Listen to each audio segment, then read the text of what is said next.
What's up, MMA fans? It's your boy OG Pat coming to tell you about the top 10 fights that should be happening in 2023. Number 10.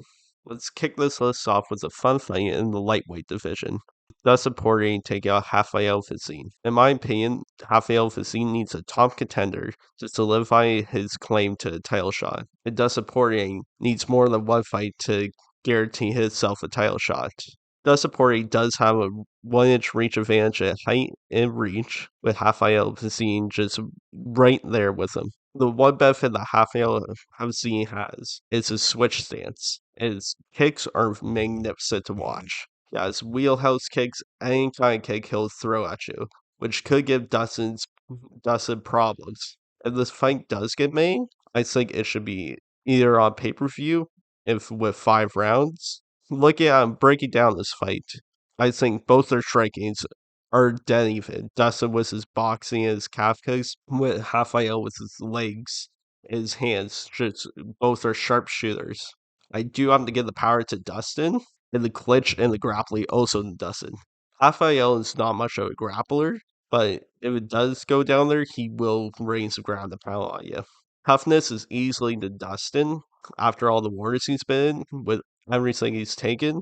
I would say if I was a betting man for something to go 5 rounds, I would say Dustin could take it to 5 rounds. Thing with his cardio, he's been through those 5 round wars. His fight IQ is on point. I hope that UFC makes this fight. It's a great fight to if you're want just to be entertained with violence.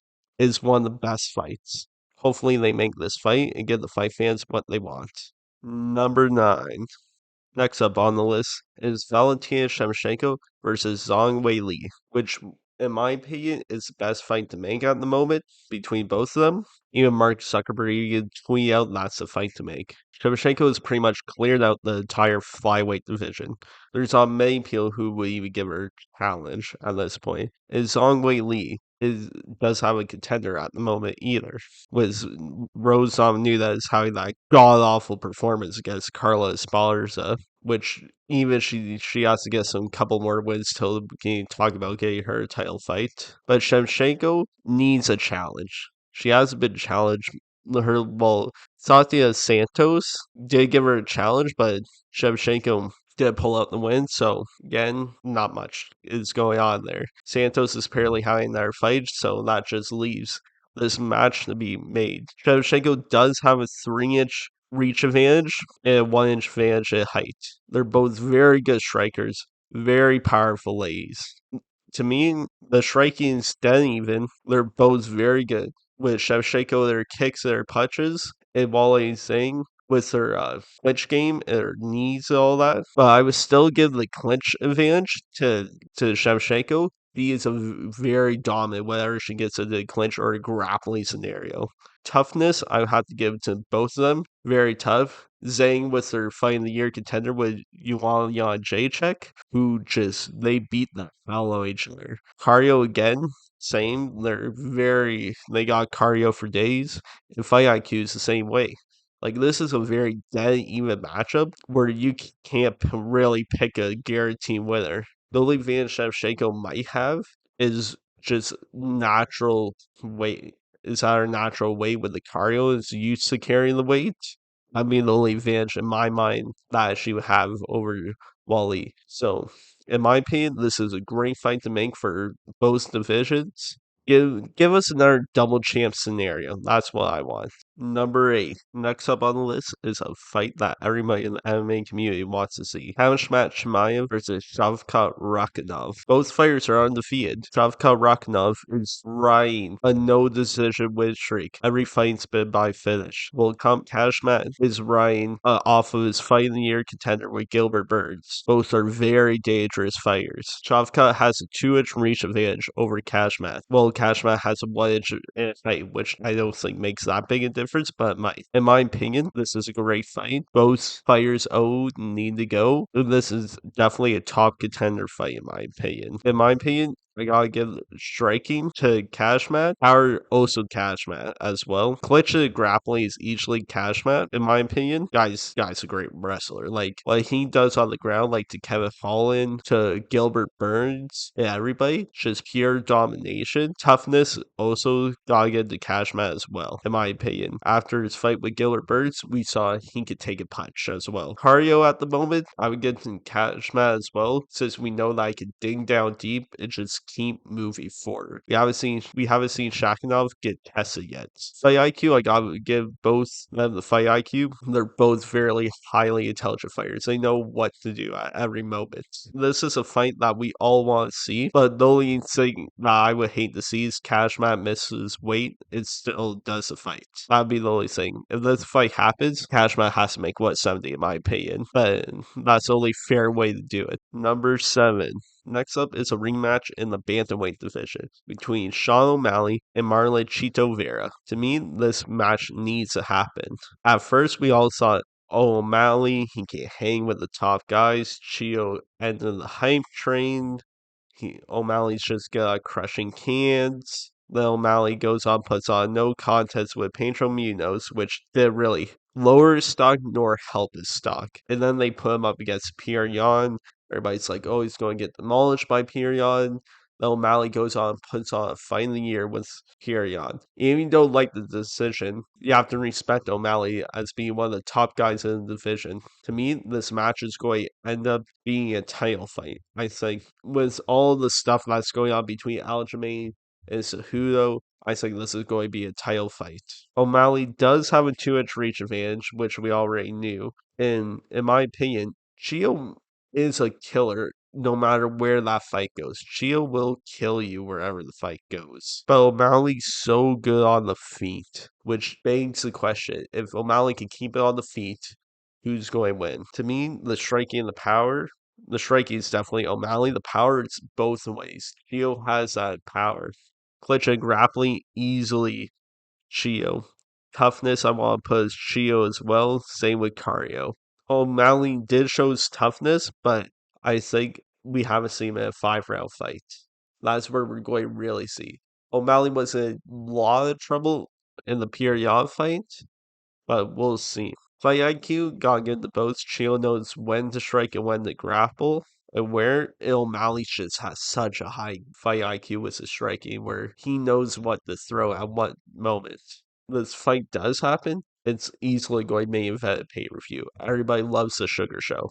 I hope we get to see this. This is definitely a fight in the making. Chio Vera now have a fight up against Corey Sanhagen in February. If Chio pulls off the win, we could definitely for sure see that fight. Chio is definitely one of the top guys in the division, and this is such a magnificent fight that we would get the rematch of. Number 6. Next up is a fun fight in the featherweight division between Max Holloway and Arnold Allen. Both are two great fighters. Holloway's looking to bounce back off his loss to Alexander Volkanovski, while Arnold Allen's looking to certify himself as a number 1 contender for the belt since he's not part of the interim title fight. Or who knows what's going to happen with the featherweight belt, with Volkanovski going up and challenging Makachev for the lightweight belt. Arnold Allen does have a 1-inch reach advantage, while Holloway has 3-inch height advantage in this fight. Holloway is one of the best featherweights. Whether you love him or hate him, he is the best in this sport at 145. Well, Arnold Allen is, in my opinion, the dark horse of the division. Not a lot of people have been calling out Arnold Allen for a fight these days, but he's now a top contender with his 2 big wins over Dan Hooker and Calvin Kattar. I would give the striking advantage to Holloway since we see what he can do when he starts going in the striking. He's a monster. But power, I'm going to give them each power. Like Holloway's power does great in the later rounds. Like Holloway does have that 1-shot power, but when he starts going, every shot feels hard. Well, Arnold Allen also has knockout power of his own. When he feels like he can let the hands go, he lets them go. The clinch, I will also have to give to Arnold. Same with the grappling. Arnold's a very decorated grappler, very good on the ground. Well, toughness will definitely have to be to Holloway. We see his chin has never been knocked down or knocked down. The guy does not go down. In the wars he's been in with Volkanovski, Ortega, Rodriguez, whoever else, he just does not back away from a fight. Cardio, I also have to get the Holloway as well. Dude's cardio is insane. Let's be honest. That Kelvin Cater fight, to throw that many punches and not look like you're tired, holy, it's crazy. But both of them, I gotta give the fight IQ. They're both very highly intelligent fighters. They know what to do at the right moment. Like, if this fight is being made, I want it to be made on the London cards. That's the London pay-per-view card that's coming up in March. I think that would be a great fight. Maybe a co-headline, who knows? But if I was Arl, I'd be trying to get 3 rounds. A 5-round fight with Holloway is not a fun time because it's easier to win that 3-round fight than have the 5 rounds where Holloway could just start pushing the pace on you, especially with the body punches, the knees, the elbows. He does everything. But in my opinion, great fight since none of them are at the moment are involved in the title picture. I think this is a fight that should be made. If Arnold wins, he's definitely a certified contender. If Holloway wins, he's still in the mix at 145. Number 5. Kicking things off in the top 5. Yeah, Michael Chandler versus Conor McGregor. This fight just screams one word: pay-per-view buys. And violence as well. Very good fight on paper. Michael Chandler's always entertaining style, and also with Conor McGregor's always entertaining style as well. Conor has a 3-inch reach advantage in this fight, and Conor does manage reach very good when he's fighting. In my opinion, this fight will last 2 rounds at most. I gotta give Conor the edge on striking. Striking is 100% Conor. Taylor just goes in for bombs. I was like Chandler at her with a jab. I think it's just bomb or nothing. Power, I gotta give both of them power. Chandler can put your lights out, so can Conor with that left hand. Clinch, the grappling is definitely Chandler's. Chandler has a very good clinch and grapple, but I always think Chandler's actually going to use it in this fight. I think Chandler's just going to try and just knock Conor out and secure himself as one of the most entertaining stars of the UFC. Toughness, I gotta give it to both men. Chandler's been through wars. Most of the time, he's stuck through to the end, and so is Conor. Conor's also been through wars. So I think Conor could definitely eat some of those shots. Cardio, I will have to favor Conor McGregor. You know, a lot of people are probably going to be going, the hell are you talking about? But Taylor just gasses so fast if you give it an entertaining scenario where he could just start throwing bombs at you. Conor has gone five rounds before. Nate Diaz in 4 rounds with Habib. In my opinion, Conor does have the more cardio in him to go. If fight IQ, I also gotta give it to Conor. Conor has a intelligent fight IQ. He knows when to throw his shots. So in my opinion, this fight just screams, take my money. I hope we get this fight. I hope this is Conor's return fight, because this would just scream good things are coming.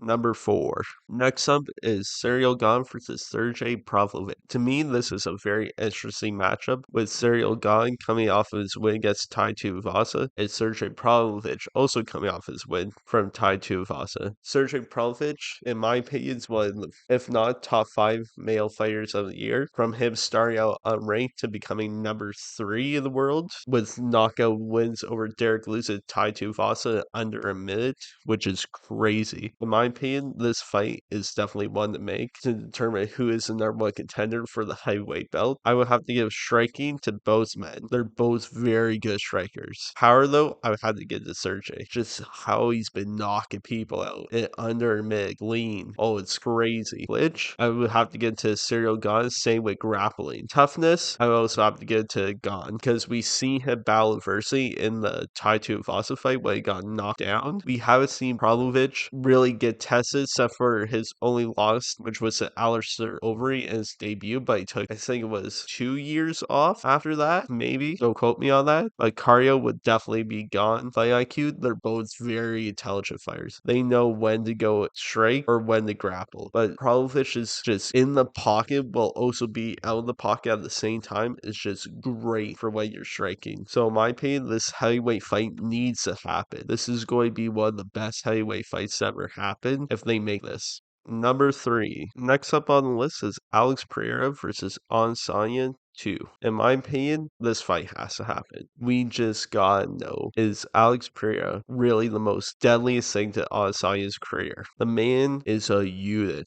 Pereira only 7-1 in MMA, but it's captured middleweight gold. In my opinion, Adesanya needs a victory, needs this win. If not, it's going to look bad when you lost to this guy. Not only twice in MMA, but twice in kickboxing as well. He's going to be the thing that haunts your whole fighting career. In my opinion, you gotta give the striking to Pereira and the power to Pereira. Pereira's left hook is such a weapon. I think a KO pretty much is he on the feet with that short range. Clinch and the grappling will have to go to Adesanya. I think Pereira's definitely going to go work on it in the gym with Glover Teixeira. Toughness will have to go to Pereira. Pereira took a beating a couple of those rounds, but got back in a KO. Cardio's definitely Adesanya. 100% cardio goes to Adesanya. Fight IQ, both. It's dead even the fight IQ. In my opinion, this fight is they both need for both of their careers, but Adesanya needs it more. If this fight does happen, I would at least want to see Pereira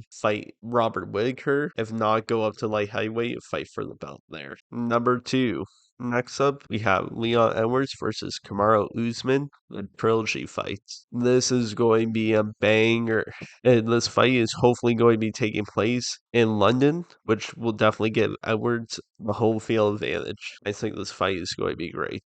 Edwards just has that Rocky mentality, just does not give up. When everybody counted him out, he came out of nowhere with that last minute head kick and cleanly knocked out Usman. In my opinion, to secure that he's one of the best welterweights at the moment, needs to beat Edwards. Because their first fight, I think it was 5 years ago, and fighters changed. Even though Usman was dominating, Edwards still found a way to win. In my opinion, the trilogy is going to be great. Striking and power, I still have to get into Edward. Glitch and the grappling is definitely Usman. Toughness, I'm going to say Edwards on this. Edwards is really tough. Like even mental toughness, the guy did not quit. Even though he was down 4 rounds. It was just pure. It was getting dominated. Cardio is definitely Usman.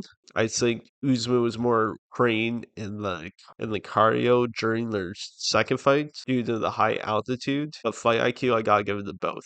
Both are very intelligent fighters. In my opinion, I think Edwards is going to come back and win again and do the trilogy. So hopefully this fight happens. It's going to be a banger. It's going to be one of those welterweight fights that are going to go down in history of the division. Number one on the list of fights that need to happen in 2023 is Francis Ngannou versus John Bones Jones.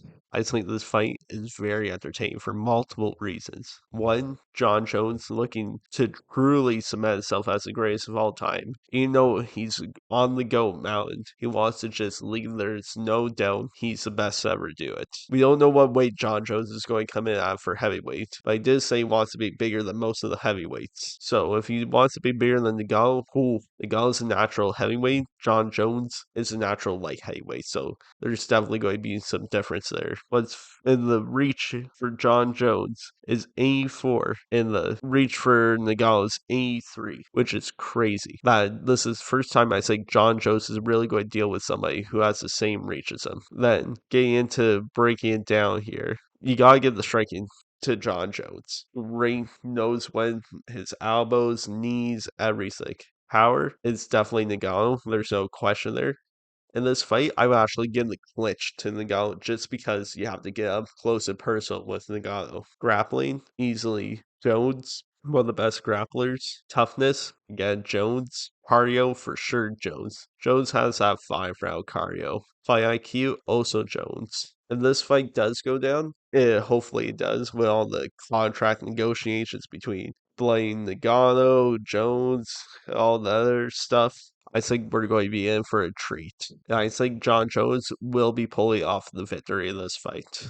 Make sure to like and subscribe, and let me know what other videos that I should make for you guys. And have a happy new year.